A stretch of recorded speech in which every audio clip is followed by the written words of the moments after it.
Let's answer another question, which is, do we need the handbrake in every single situation? Can we not use it? So again, me as an instructor, we teach goes down.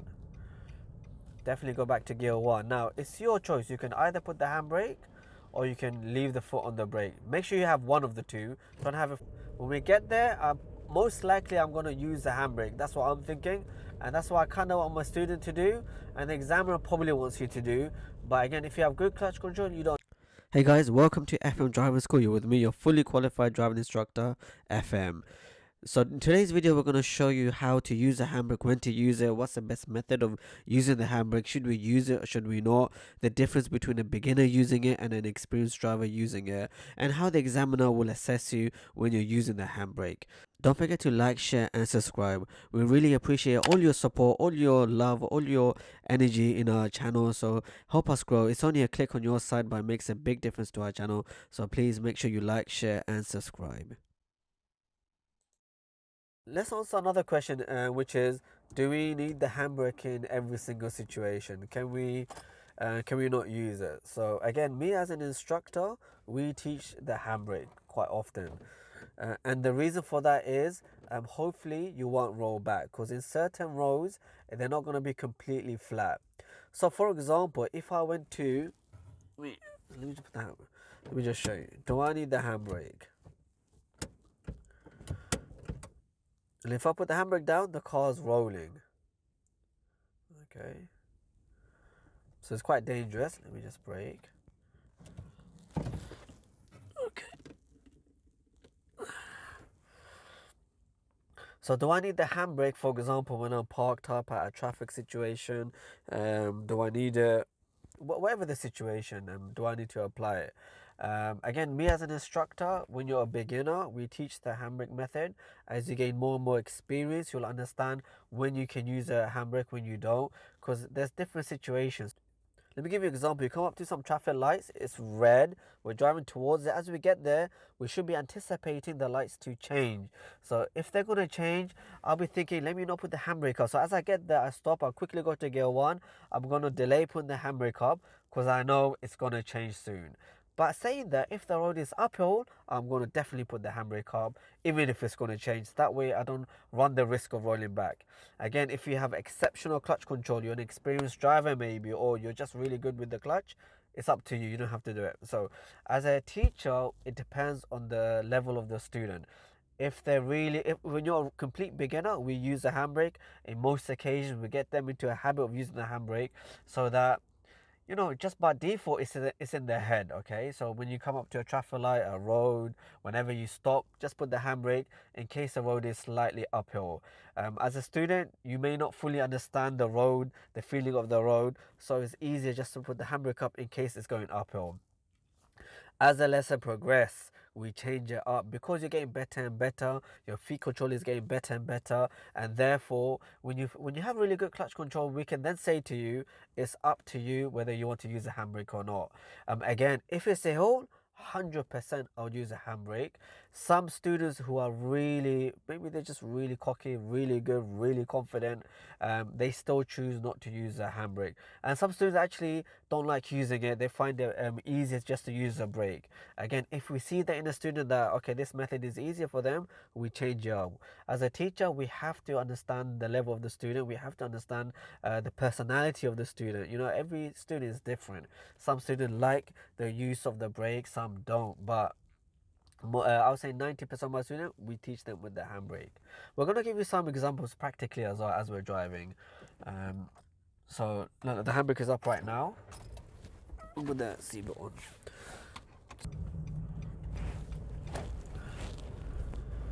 So look up ahead. We're going to turn left at the end of the road. The road is going uphill.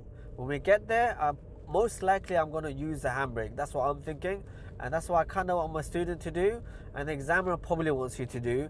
But again, if you have good clutch control, you don't need to. Let's just go left. Let me just show you. So I'm going to brake. I'm going to put the clutch down. I can't actually see thoroughly because of the parked cars. I'm going to put the handbrake up. Gear 1. Biting point. Cover the gas. I'm going to tap the gas a bit. So the handbrake is up right now. But if I didn't put the handbrake up, look, first, let me press the brake. First on the brake now, no one's behind me, I'm going to lift the clutch, quickly foot to the gas in the car, roll back a little bit. That's the risk you take without the handbrake. And like lifting the clutch inch by inch and holding it until I get in, and now taking off fully up to gear 2.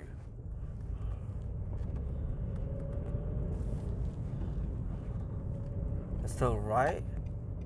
This time the road looks a bit more flat. Brake, clutch down, go down to gear 1, brake. So if you're a beginner, I would say put the handbrake up, feet to the gas, biting point, get into this habit. But if you're quite experienced, the handbrake doesn't have to be up. You can move your foot straight to the gas and get to the biting point and move off. Okay, so let's give you guys a practical example. We're turning right at that traffic light.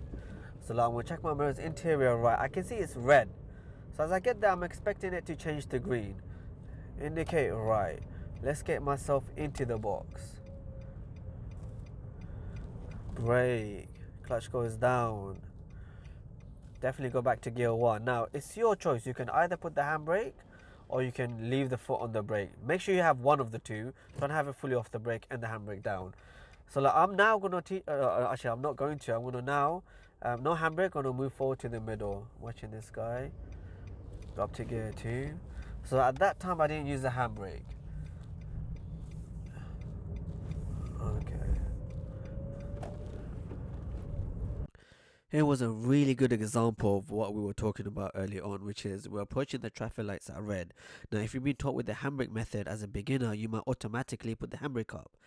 But as you gain experience, you'll realize, okay, as we get there, maybe it will change to green, or maybe the road surface isn't too hilly, so maybe I won't need the handbrake at this stage. So I waited a few seconds, anticipating it's going to change. It didn't change. Then I was about to put the handbrake, but as I was about to do it, it did quickly change. So this is a difference between someone thinking like a beginner and someone trying to think ahead, trying to think a bit more like an experienced driver.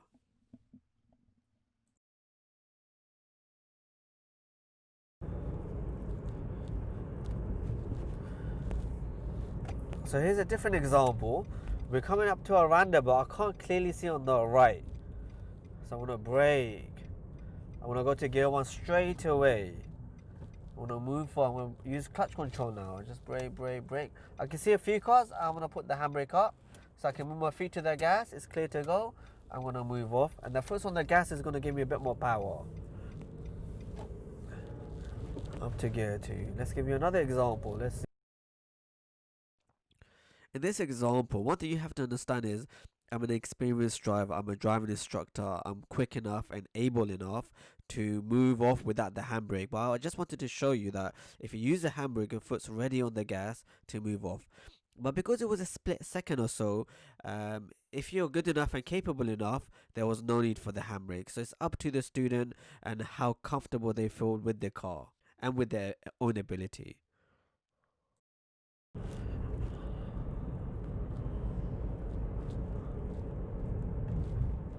There we go, it's coming up to a red. So I'm going to brake.